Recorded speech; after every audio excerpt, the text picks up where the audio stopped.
Hello everybody, welcome back to HardReset.Info channel. In today's video, I'll show you how to scan to OneDrive on your Canon TS8351a.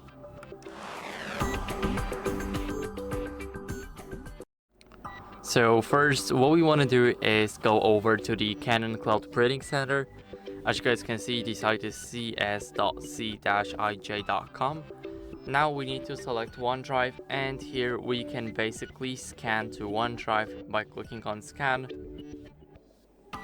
Now here, let's select the folder, go to next, and here we can select the source like autoscan, photo, document, or maybe a doc with multiple pages.